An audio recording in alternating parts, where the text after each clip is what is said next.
So good evening. We want to welcome you to In the Blender with Brandon and Madeline Hyman, and we are excited to be with you guys on this evening. I tell you, it's just been awesome. We've been having a great time. We're just going to just pick up on tonight. Tonight, we're going to be talking about setbacks in the blended family. About 2 weeks ago, we were on broadcast. What, 2 3 weeks ago? 2 or 3 weeks ago, we were on broadcast, and one of the viewers asked about setbacks. Last week. Last week we were on the broadcast, and one of the viewers asked about setbacks. And so I thought it was a great topic. We discussed it, and we thought we would address that on tonight. Many people in the blended family have been dealing with setbacks, have been dealing with things that have just taken them by storm. And so we want to address some things. We want to bring some things to light, just to give you some information, some revelation, some inspiration that you can just take your blended family and you can go to that next level and that next dimension. And so we're going to jump right into this. Tonight, we're going to give a couple statistics. I'm going to read the statistics on tonight. I'll read the statistics on tonight. And after that, we'll jump right into this because it's a lot of ground we want to cover. And so we want to make sure we get right into this. So the first statistic is that blended families have the highest, and this is what statistics say, blended families have the highest success rate if the couple waits 2 years or more after a divorce to remarry, instead of piling on drastic family change onto another. Let me read that again. Blended families have the highest success rate if the couple waits 2 years or more after a divorce to remarry. And so, guys, listen, these are statistics. These are what the experts are saying. This is the information that they gathered throughout the years on blended families. So they say if the blended families, if the couple will wait 2 years or more, their success rate will be higher than it would be if they would just drastically move from one marriage relationship to another. The second statistic says that kids often feel unimportant or invisible when it comes to decision making in the new blended family. Recognize their role in the family when you make decisions. And so this statistic is just simply saying, guys, it's important that you involve the children in your decision-making process. Because kids, they often feel unimportant or invisible. A lot of times, and we found this early on when we even, when we got married, we didn't involve the kids in any, basically, of the decision-making processes. And so because of that, there were a lot of things that we had to navigate through that we probably could have just walked right on through if we would initially involve their opinion, got their input, their thoughts, their feelings concerning what we were doing, what we endeavored to do, and how we were going to do it. And so it's important to understand, guys, because these are things that they are finding out more and more information, because we know that blended families are taking over. I mean, there's so many different dynamics as relates to the blended family. And so this blended family dynamic is just broadening itself. And they're saying that kids often feel unimportant or invisible when it comes to those decision-making processes. And then the last statistic for tonight is creating family routines and rituals can help you bond with your new blended children and unite the family as a whole. Let me read that again.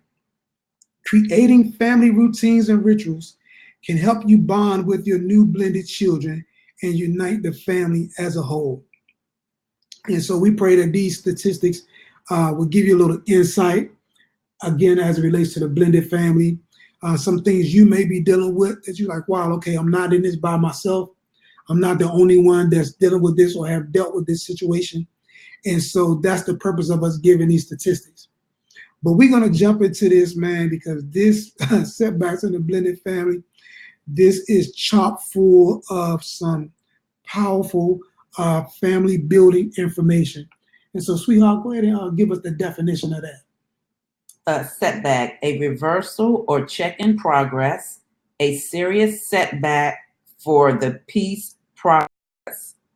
I'm going to also give some of the synonyms for setback. Mm-hmm. problem, difficulties, issues, hitch, complication, upset, disappointment, misfortunes, mishaps, piece of bad luck, although we don't believe in luck, but this is just what Webster said.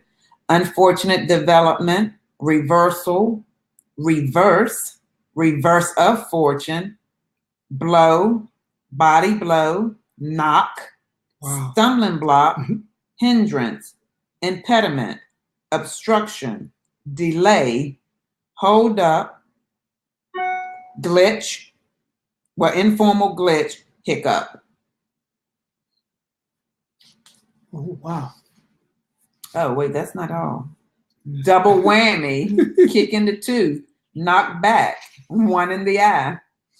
And then at the end, it also said a setback is an event that delays your progress or reverses. And so I like that last definition part of that. It says a setback is an event that delays your progress or causes things to go into reverse.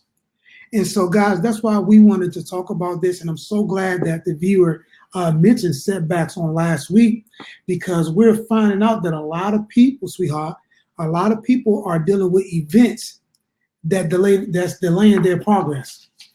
A lot of people in this blended family dynamic are dealing with events that are either delaying their progress or is causing them to go into reverse. And so, guys, you got to understand that this is our opportunity to shine. This is our opportunity to take this relationship, to take this blended family dynamic, to take it to another level, another dimension. There's some things that we've learned from our past mistakes, or we should have learned from our past mistakes. And so you got to understand that now I get another opportunity. And that's why when we first decided to get married, we just went on and decreed that divorce was not an option. When you understand that divorce is not an option, that I don't care what tries to come your way, you don't allow that event to delay your progress.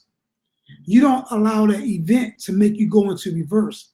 Now, it may slow you down a little bit. It may slow your movement a little bit, but it shouldn't delay you. And what I mean by that is it shouldn't make you come to a halt. Mm-hmm. Too many people are coming to a halt, sweetheart. Too many people are coming to a halt in their relationship. And consequently, once you stop moving, things pass you. And when things begin to pass you, subsequently, you'll start going into reverse. That's how that works. You stop moving, things pass you, you start going in reverse. And I'm running into so many people that things have happened. And I'm talking about things that really, in the big scheme of things, are small, they insignificant, they petty, they childish. Put some other synonyms that can go in there. I mean, it just doesn't make any sense. I mean, you can't even have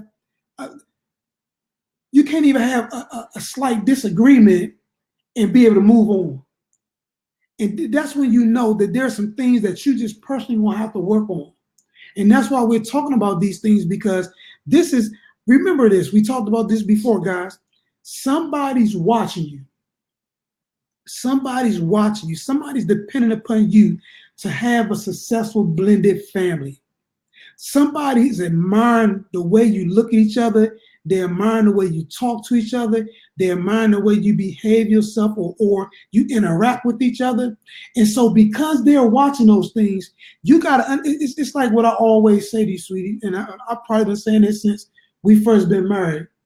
I want to have what people think I have. And that's so important. What do you mean by that? If you think you see a blessed marriage, that's what I want. If you think you see a great relationship, that's what I want. If you think you see two people that's on top in every area of their life, then guess what? That's what I want.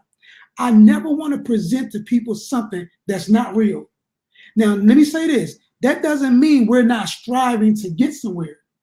That doesn't mean we're not pressing to get to a certain destination or place in life. What that means is that we possess inside of us that that thing you believe you see. And when you know you possess it, then I don't care what comes your way, you can walk in it. You can walk right in it, and it doesn't matter how things look. And so understand this, guys.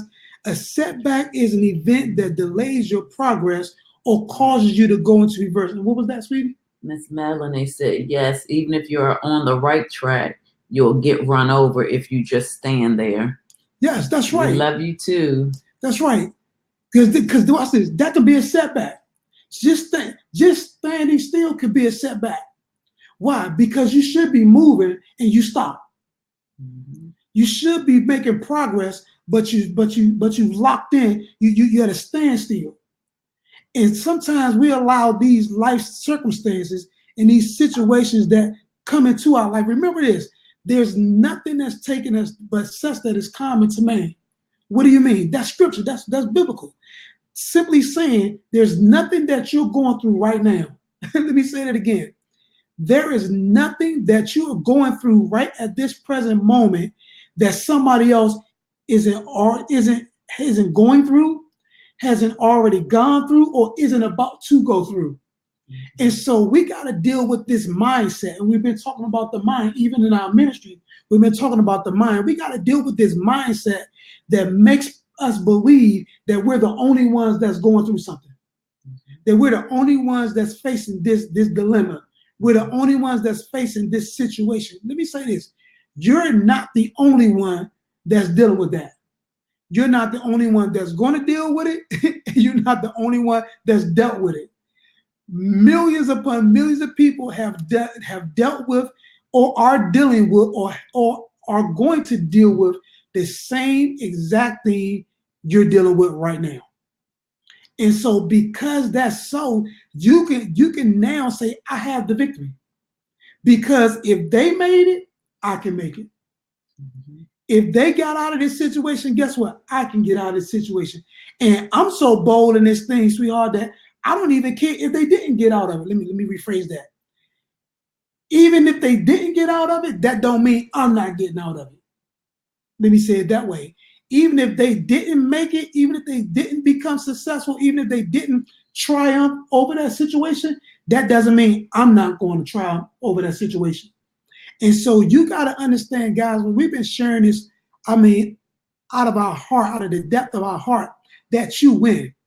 And you need to understand you win in every area of your life.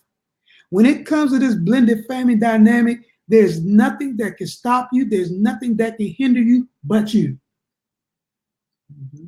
And so we're going to jump right into this, sweetheart. What is our objective? How to deal with setbacks. So read that.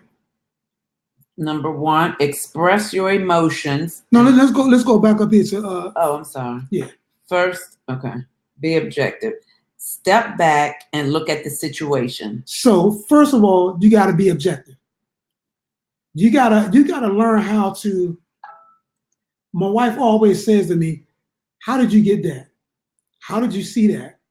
And I always say, because I've learned not to look at things just from my point of view. Mm-hmm. Not to look at things just from my set of lenses. Now, I have on some lenses right here, and they're primarily for reading. But when I take them off, I got another set of lenses that are natural, and they're for distance, or they work better with distance. Let me say it that way. Well, guess what? When I look through this lens, I can see great from a distance, but things up close become a little blurry. Mm-hmm. When I put on these lenses, things up close become clear, but things afar off become a little blurry. And so in order to get the proper view, you have to have the proper lenses. In order to see what it is you really need to see, guys, you have to walk in the proper lenses. And unfortunately, sweetheart, what I'm finding out is people don't have the proper lenses. Your lack of objectivity hinders you from seeing things the way you really need to see them. Your inability to be objective is now stopping you from seeing things in its totality. Because most of us, sweetie, just want to see it from our point of view. Mm-hmm. Well, guess what? If you just see things from your point of view, then you're going to lack understanding. And scripture says, in all of our getting, get understanding. And so in order to get understanding in all of your getting, you're gonna have to understand that there's more than one way of seeing this. Whether that way is right or wrong, it's still more than one way to see this. That's how you get true understanding. That's why people say, I don't know how they committed this crime, or I don't know how they committed this act. You know why? Because you've never taken the time to put that mindset on. That's why they got profilers. Law enforcement understands this. And my thing is, if law enforcement understands this, and if law enforcement utilizes this, then why don't we utilize this? Why don't we have a clear understanding of this? Law enforcement says, in order to solve this crime, I gotta now put myself in that person's shoes. I gotta now walk a mile in their shoes to see exactly what it is they were seeing in order to solve what it is that they committed. And so that's how you begin to attack setbacks. That's how you begin to overcome setbacks. And so go ahead, sweetheart, keep on reading. Step back and look at the situation. Take responsibility where it is due, but don't place blame on others. Take responsibility where it is due. Take responsibility where it is due. That's how you handle that. We're talking about handling setbacks. You have to take responsibility. She can't make me do nothing. I can't make her do anything. Anything we do as it relates to each other is because we've chosen to do it. That becomes our choice. And our choice, our response is our responsibility. And so you're going to have to be responsible for your choice. You're going to have to be responsible for the action that you've taken that has put you in this position. And then you got to understand this. Now that I've taken responsibility, I can't blame her for what I did. Now that she's taking responsibility, she can't blame me for what she did, because now she's responsible for her response. Go ahead, sweetie. Is your setback really that significant? Is it? Is your setback really that significant? Go ahead, sweetie. Or will it just require a little extra exertion on your part? Or will it just require a little extra exertion on your part? A little effort. A little above what you would normally do to get a resolve. If that means a dessert with dinner, if that means a rose, if that means a kiss, if that means a hug, whatever that means, if that means an apology, if that means an about face, whatever that means, whatever that little extra exertion on your part is, guess what? That's what you're going to have to do. Because at the end of the day, guys, is this really that significant? We make things seem a lot bigger than what they really are. Case in point, I talked about these lenses. When I'm looking through my natural lenses, my words are small or smaller. They are the natural shape that I should visualize them in. But when I put on these reading glasses, which are magnifiers, guess what happens? My words begin to become enlarged. They are enlarged. And so what I'm finding out, sweetheart, is a lot of us are magnifying the situation instead of looking at it the way it really is. It's really not that big. It's really not that significant. But because you got to put on readers, and I'm laughing to myself because I used to have because I like frames. I'm a frame guy. And I will wear the reading frames around just because I like the way the frame look on me, knowing that it's hindering my vision. And a lot of you guys, you know how you're looking at things isn't the proper view, but you won't take those lenses off because you like the way it looks. You like to take that position concerning that situation instead of just taking those frames off, that are allowing you to see incorrectly or improperly, you want to walk around with those frames on, seeing things out of the wrong lenses. And so we're going to address that tonight. So we're going to talk about how to deal with setbacks. How to deal with setbacks. Go ahead, sweetie. Number one, express your emotions, your feelings, talk about it. How to deal with it. Man, guess what? You're going to have to talk this thing out. And it can't be, I don't feel like talking no more. No, you're going to have to be mature. You're going to have to grow up in this area. Too many people, and find out, sweetheart, don't want to be mature in communicating. I don't care how frustrated you are. I don't care how heated you are. Some things you just going to have to just get your flesh under control, and you're going to have to talk this thing out. You're going to have to say, you know what? We got to fix this. We got to correct this. I might don't like what I'm hearing, but guess what? I got to talk this out anyway. You're going to have to talk this thing out. You're going to have to say, you know what? We're going to have to move. We're going to have to do some things. We're going to have to get a resolve. The second thing is you're going to have to be objective. Like we said, take a step back, look at the situation, and assess what needs to be done to move forward. It's play calling time. Guess what? We in the game. We in the game. For some of us, it's the first quarter. For some, it's the second quarter. For some, it's the third quarter. And for some, it's the fourth quarter. But guess what? Whatever quarter it may be, you're still in the game. And it may seem as if the enemy is winning. It may seem as if you're down. But if you just be objective, if you take a step back, look at the situation and assess what needs to be done, you can move forward. The reason why most people can't move forward because they won't take a step back. Mm-hmm. They won't take an opportunity to just look at things from a fresh view, from a fresh set of lenses, from a fresh perspective. And you have to look at this thing from a fresh perspective. You're going to have to assess this thing because guess what? The reason why you're going through what you're going through is because your enemy, your adversary knows that if you keep on pressing, if you keep on moving, thousands upon thousands of families are going to be victorious because of your actions. Let me say it again.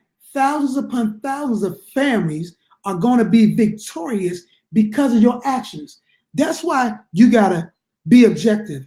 That's why you have to take a step back and look at the situation and assess what needs to be done because somebody needs you to make it. They depending upon you to make it. I'm telling you, we know, we encounter people and they're looking at us like, you know what, if you guys can't make it, we know we don't have a chance. And unfortunately, that's the position a lot of people have taken. A lot of people have taken that position and you got to take the position and say, you know what, I got to hang on in there. I got to keep on pressing because not only can I not let them down, but I can't let myself down. Not only can I not disappoint them, but I can't disappoint myself. There are some things I know if I walk away from this, I'm disappointing myself. I'm letting myself down. And I don't do a good job of letting myself down. I don't quite work well in that position, in that situation. So go ahead, sweetie. Number two, be objective. We kind of said this up top, but take a step back and look at the situation and assess what needs to be done to move forward. Number three. Feeling discomfort is normal. Say that again. Feeling discomfort is normal. Feeling discomfort. Guess what, guys? It's normal. This is normal. Feeling discomfort. This is normal. And it's normal because in that discomfort, there's a lot of things that are taking place. Mm-hmm. For some of us in this discomfort, we're building muscle. Mm-hmm. And whenever you start building muscle, it's like going to the gym. You know, we use these analogies a lot because that's what we do. But when you first start going to the gym, guess what? Your muscles are aching. things that you didn't even know existed start hurting. I mean, certain parts of your body, you're like, oh my God, I didn't even know that was there. Guess what? You're feeling it. And so that discomfort that you may be feeling at this present moment can be because you're working on some things and you're building some muscles and you're building some strength in some areas that you've never worked out before. And if you just keep on working those areas, guess what's going to happen? The discomfort is going to leave. Right. We can now go to the gym and do full workouts and leave with almost little discomfort. Why? Because we've exercised ourselves to the place where even though we're building muscle, even though we're chiseling our bodies, even though we're doing things to take our bodies to another level, guess the discomfort isn't as strong or as prevalent as it was when we first started. And so you got to understand, I got to keep on moving because of that. And then there's a discomfort because there's pregnancies that are taking place. Some of you guys have carrying this baby of promise, this baby of deliverance. And so I can't really talk too much about that. I know a little bit about it, but the experience that you had as a woman, you can give more insight because there's some things that your body, what are some of the things that your body go through in pregnancy? Everybody's body is different. I mean, for one, your stomach grows, it stretches from a flatness to outwardly. You're emotionally, you have all these different emotions. Some people end up with stretch marks. You know, as your stomach grows, you start to get stretch marks. You have morning sickness. Some people have morning sickness. Some people don't have it at all. It's all different types of discomforts. You have your back hurting, your feet hurting, your feet swell, your legs swell. It's all kind of things that there's so many discomforts that come with carrying a child. I mean, because I like some of the ones that you mentioned, because you talked about initially, for the most part, having a flat stomach, and then now all of a sudden your stomach is protrusive. Mm-hmm. It's huge. It's bulging, and a lot of you guys It grew, and a lot of you guys are looking at your relationship, and you're saying, you know what, this thing don't even look like the way it used to, because that's one of the knocks, or that's one of the word I'm looking for. That's one of the frustrating things with pregnancy, is because you're looking in that mirror and you don't see who you used to be. And a lot of women ask that famous question, am I fat? I don't think too many don't ask that when they're pregnant. Or they feel fat. Or they feel they know they don't look the way they used to look. Yeah. And so now you're dealing with things not appearing the way they used to appear. And if you don't deal with the mindset, understanding that that's a part of that process, that can become a setback. Mm-hmm. And then you talked about stretch marks. Mm-hmm. Now, what are stretch marks again? It's like marks on your skin from where it stretched from its original state. Or its original size, from where it was, and it grew to a size, and it just leaves these marks where you see the marks when you're expecting. So you'll start to see these little marks sometimes on like the sides of your stomach. Some people get them in the front. But not all women get them. I don't know if all get them or not. I mean, some may get more than others, okay. But I would think that everybody would have at least one. Some people may not. I don't know. I don't know what everybody get them or not. And the only reason why I asked that is because there are some things that a setback will try to do that will leave marks. Mm-hmm. But I asked that question, or I made that comment, because just because you're going through it, that don't mean it's going to leave a mark. And unfortunately, too many people are worried, because I hear pregnant women, a lot of pregnant women, I don't want stretch marks. But then they have stuff that and they got these creams, and they got these belts and wraps and all these different things that women can use that will either prevent them from getting stretch marks or even slow it down, where they don't get as many, like you said. And so you got to understand, guys, there's some things that's in place that if you use like prayer, like fasting, like consecration, like walking in faith or walking by faith, Yeah. you know what I'm saying? Like being steadfast, unmovable. There's some things that you can place in your situation that can potentially be a setback, but because you got these things placed in your situation, you don't have to have the markings to show that you went through this thing. You don't have to have, it's like when I tell people that I lost almost 200 pounds, and people look at me like, oh my God, like, I don't believe you. And I got to show them actual pictures of me 4, 5, 6, 7, 10 years ago of how I used to look. Well, not that long ago. No, I'm just saying, but at my heaviest. Americans from the motherland. That far. Talking about 7, 10 years ago. Americans from the motherland. That's all I'm saying. So, no, but I have to show them those pictures. Why? Because, and I'm saying that because if you look at me, you wouldn't know that I was ever that big. To see me now, you wouldn't know because I don't have a lot of saggy skin. The most saggy skin I have is around my waist. But every other part of my body, you can't really tell that I was that large of an individual.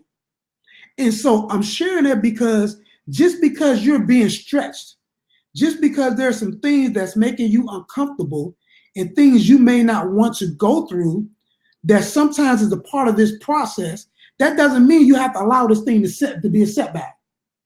And it definitely doesn't mean that you have to allow the markings that come along with that situation to be upon you. Because there are some things that you can put in place right now. Because remember, we talked about the trilogy: Before the Storm, During the Storm, and After the Storm. And those are 3 books that our apostle, Dr. Michael A. Freeman, wrote when he went through concerning the events that he went through when he went through his challenge a couple years ago. And so we want to encourage you guys, you want to get that read or those reads because those are great reads. Go ahead, sweetie.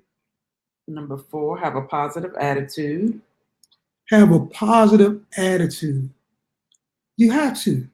Because if the truth be told, and guess what? The truth should be told, there's some things that you're going to go through that you're just going to have a positive attitude. I mean, there's some things that you go through, man, that you're going to go through, that you're going to face in this blended family dynamic, that if you don't have a positive attitude, guess what? It's going to become a setback. Because finances may not always be where you want them to be. The relationship communication may not be all the time or may not always be the way you want it to be. Children may not be acting the way you want them to act all the time. Amen. And so there's some things that you're going to deal with that may not always be the way you want them to be, but your attitude is going to determine your altitude. The way you look at this thing, the way you view this is going to determine how high you go in it. And sometimes how fast you come out of it. There's some things that we've dealt with that, and I share these things because these are applications, guys, that I use and that we use to get our family from one place to another.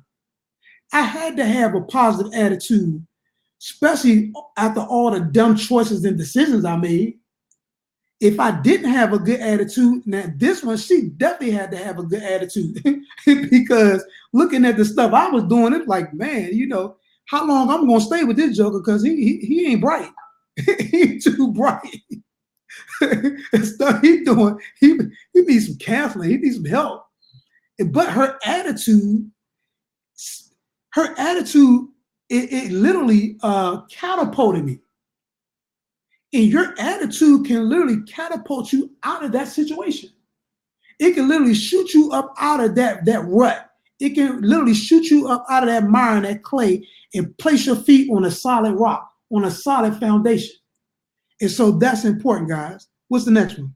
Learn from your setback. And I have a note on here where Apostle always say to us, any lesson unlearned will be repeated. Learn from your setback. Any lesson unlearned. Listen, guys, this is important. You got to write this one down.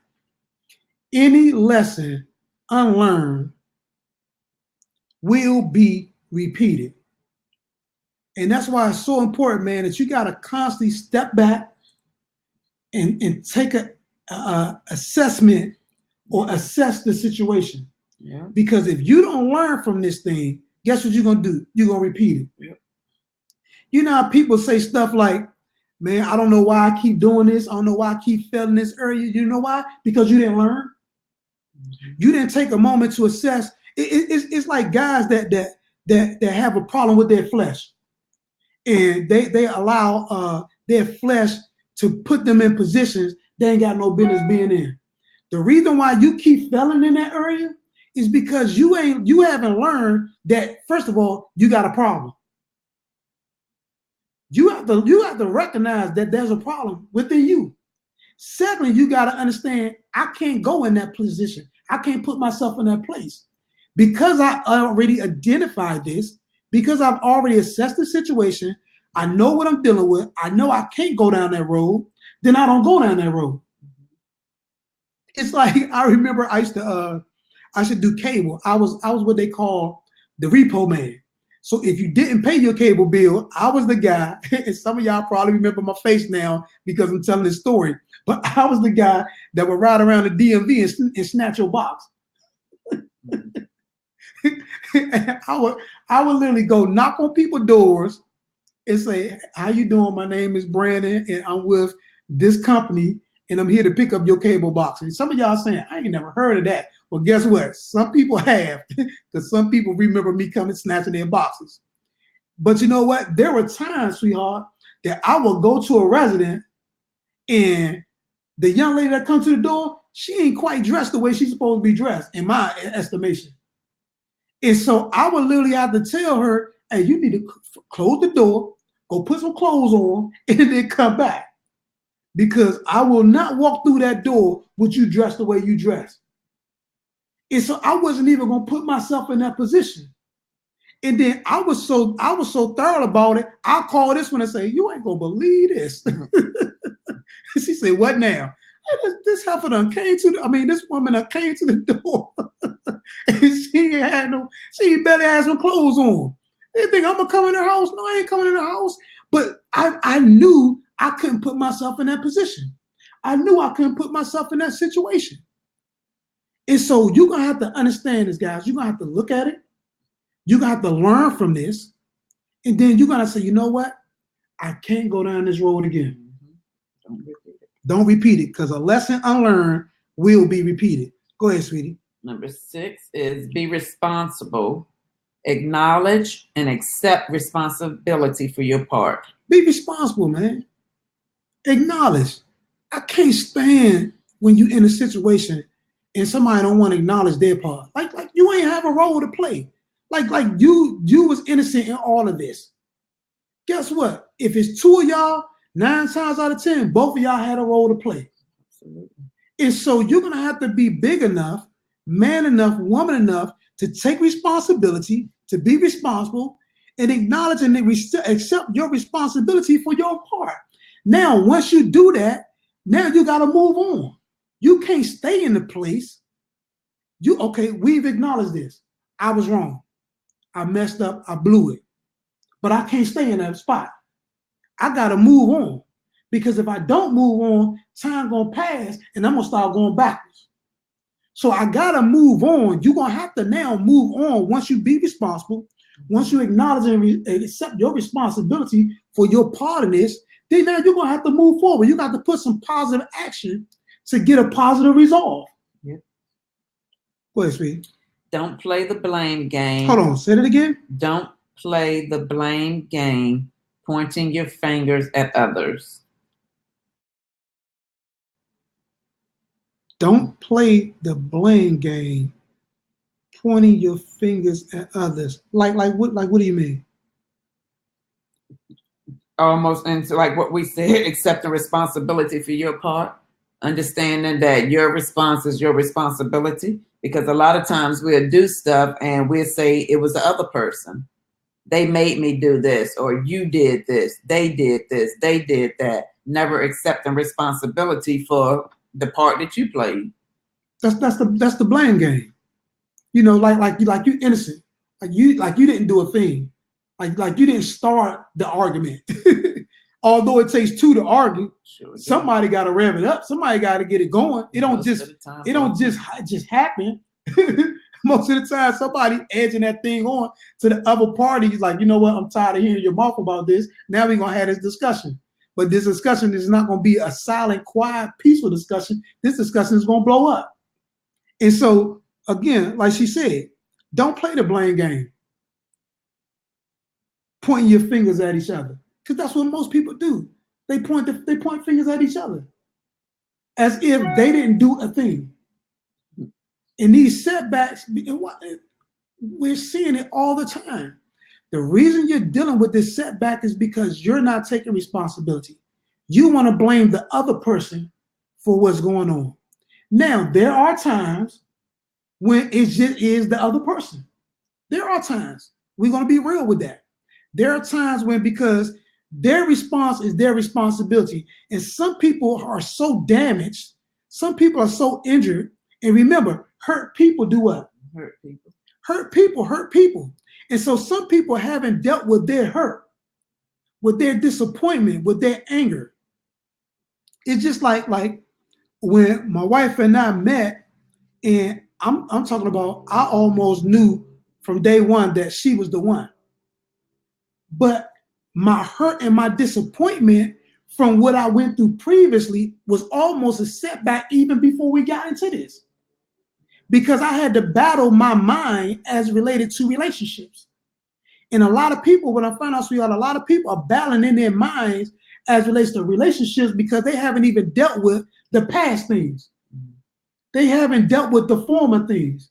And now the former things are interrupting the present things, which are now stopping the future things. And so we're going to have to deal with that, guys. We're going to have to address that. Go ahead, sweetie. Accept reality. State the reality of your situation and figure out what is really going on. Read that again. Accept reality. Mm-hmm. State the reality of your situation.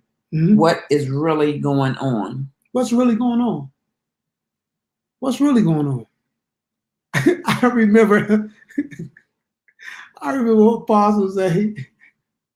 No. It wasn't. It kind of took me to the casserole situation. But I remember we watched this movie. Chris Rock played in. You guys remember the movie Chris Rock played in? I Think I Love My Wife. In that movie, I Think I Love My Wife, Chris Rock said, he said, chicken? We having chicken again? I'm listening. Devices going all over me. And he said, we having chicken again? And he blew up because in reality, he just wanted to get out the house. He wanted to go to the club to meet that girl. Mm-hmm. And so a lot of people, man, they just busting off and popping off because it's a hidden agenda behind that thing. There's something that they really want to do that's opposite of the situation at hand. And so they're putting something there that's really not there. They're making something to be that's really not. And so you're gonna have to accept reality. You're gonna have to deal with what's really going on. You can't put this smoke screen and act like it's this when it's really that. You know, it's like I used to get so upset when we talked about money. I mean, like, you hear that? Like, you ain't never lied. I used to get so upset when we talk about money. And that was because I was a poor money manager. I could make it, but I also knew how to spend it. I was a very poor money manager. And because I was a poor money manager, just talking about it would just take me off. I mean, it would just take me to a whole nother, like, oh my God, like, do we really got to discuss this right now? You know what I'm saying?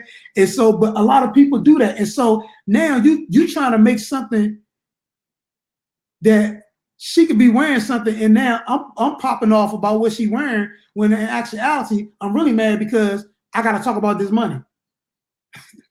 or I'm popping off about something she fixed, when I'm really mad because I got to talk about this money. Or I'm talking about how the house may look, and what I mean by that is, my pillow may not be right. I mean, something stupid, because that's what you do. You don't want to deal with reality. You just deal with dumb stuff. All the kids in the room, and you don't think they should be here, but you mad because exactly about money. It's so many things, man, that you would do because you don't really want to deal with the situation at hand.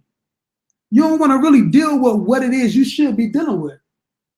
And so because you don't want to deal with it, now you're popping off about something that has nothing to do with the situation at all, because that's a smokescreen. And to handle the setback, guys, you're going to have to accept the reality that this is a problem. You got to state the reality and the situation, and then you got to deal with it. Yep. You got to deal with it. What's the next one? Stay open for change to make things better. Stay open for change.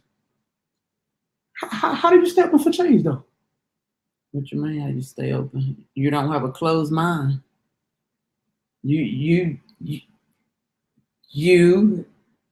try to give a good example. Like, you can't already have a made up mind about the way that things are gonna be, or that you want things. It's like what's that saying? About oh my gosh, it just lost my tongue. Hold.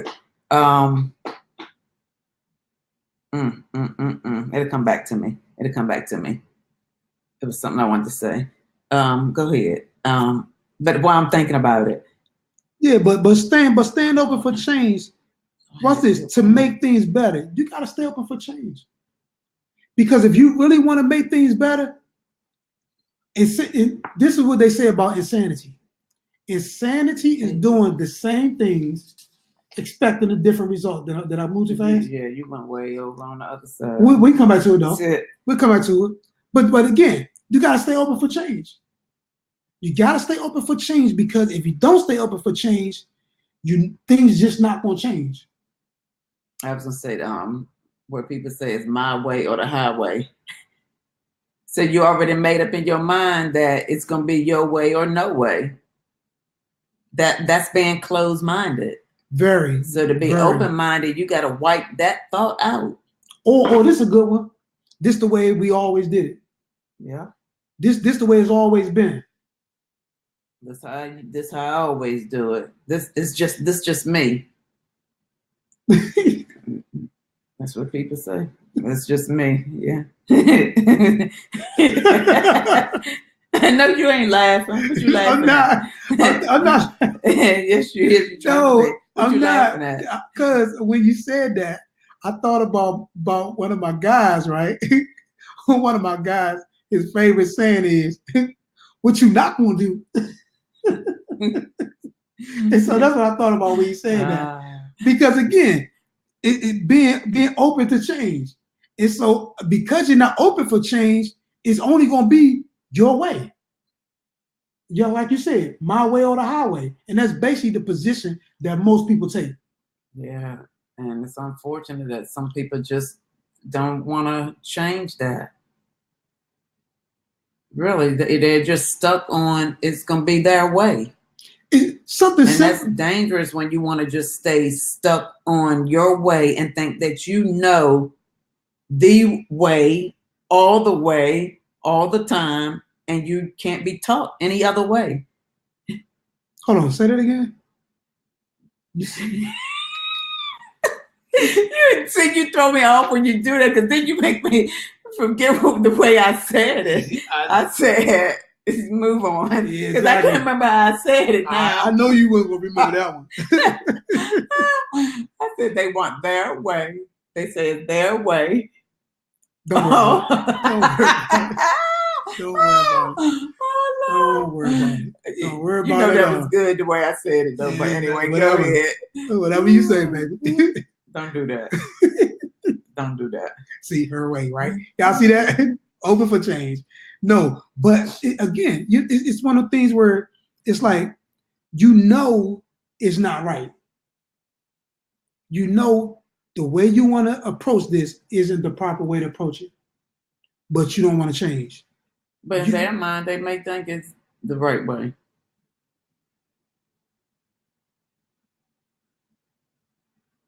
When you think you know everything, you think your way is the right way, the only way.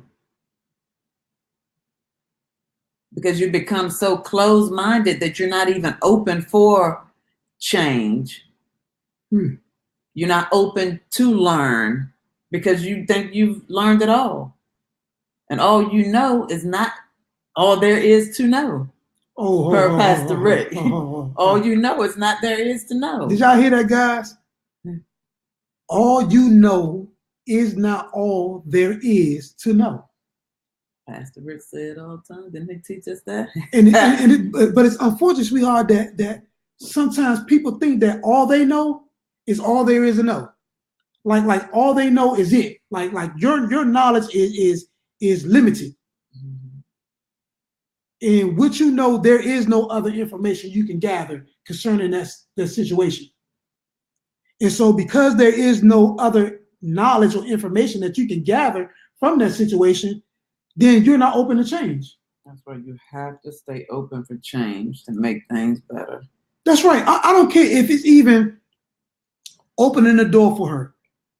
I don't care if it's even fixing his plate and sitting it down, telling him to sit down at the dinner table, and you fix his plate and bring it out to him. I don't care if it's rubbing her feet or rubbing his feet. I don't care whatever those change elements that you can bring in, whatever they may be, you got to be open to them. Mm-hmm. If it's going to be something that you can use that's going to enhance that relationship, that's going to tear down those walls, that's going to open up those lines of communications, those things that are now becoming setbacks. And not just with just the marital portion of it, but it's for the entire family. Yes. You have to be open to bring the children in the conversation. Let them share their feelings, their thoughts, their likes, dislikes, things that they may want changed. Can't just always just leave it right there because it is talking about the blended family. So it's concerning everybody. Yeah, because I had to get to the point where I wasn't ballistic about the kids coming into the room. That took work. That took work. Because, that's just what I knew. And when I realized what I knew wasn't right, and sometimes, guys, you just got to be honest. What you know is just not right. Mm-hmm. How do you know what you know isn't right? Because look at the result. Look at the results you're getting from it. And if you're getting jacked up results, then guess what? It's apparent that what you're doing ain't right. Mm-hmm. It's very apparent that what you're doing isn't right. And so that's how you know, guys. That's how you can move on with that. Okay. What's the next one, sweetie? Shift your perspective to see. Okay, I like this one. Shift your perspective to see other side and not just yours. Change how you see things. You had kind of talked about that earlier. Yeah, but so you like to look at things from. But remember one time we played this game, and I don't think we played it but a couple of times because it seemed like every time we played it, I was the one that everybody was playing. But early on, I had this bright idea, guys. Early on, I had this bright idea where we were going to, oh my God, it's almost time. I had this bright idea where we were going to play role reversal. And in this role reversal, everybody had to play somebody. And now it's my wife and the three girls. And so everybody wanted to play me. I'm like, nobody want to play each other. Like, y'all, it's five of us. And it's like everybody wanted to play me. So I had to, listen, guys, I had to see me through 4 different set of lenses. You remember that? I had to literally see me from 4 different set of lenses. But the great thing about that was when I began to see me from other people's eyes, it helped me to deal with the setbacks that I was dealing with. Those delays, those things that were delaying my progress, that mindset, that attitude, that position, that posture, those things that was delaying my progress and those things that were causing me to go into reverse. It allowed me to see those things and then say, you know what? I need to attack them. I need to address them. Because it wasn't, let me tell you something, guys. It's not good when you see you and you ain't been good. Or let me say that in proper vernacular. It's not real good when you see you and you have not been real good. That was a hurting process. Because to see me through my wife's eyes, to see me through my oldest daughter's eyes, to see me through my middle daughter's eyes, to see me through my baby girl eyes, to see me through all their eyes was eye-opening. It was eye-opening because what I thought I was doing and how I thought I was carrying myself and how I thought I was behaving was totally different from what they saw me doing and how they saw me acting and how they saw me behaving. And when I saw it from that perspective, when I shifted my perspective to see it from their perspective and not just mine, it changed how I saw things. And wow, listen, whew, man. Yeah, one more on that one. Go ahead. Last, yeah, because we can do that one. Yeah, the last one was just give it time to improve. Just be patient in the process. So listen, guys, give it time to improve. It's going to get better. Be patient. Give it time to improve. It's going to get better. Be patient. It's again, I got to go back to the gym. You're not going to just go into the gym and get muscles. Although that's where they're found, that does not necessarily mean that's where you're going to get them at initially. The muscles found in the gym? Yeah. That's where they found. That's where you can get them from.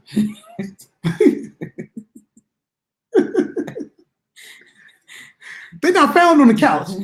They're not found at the dinner table. They're not found at the Dunkin' Donuts and the Krispy Kreme. That's not where muscles found at. They found in the gym. Absolutely. You know what I'm saying? Now some people are genetically built that way, but for those of us that's not, guess where you find them muscles at? In the gym. But guess what? You're not going to get them the first day you go in there.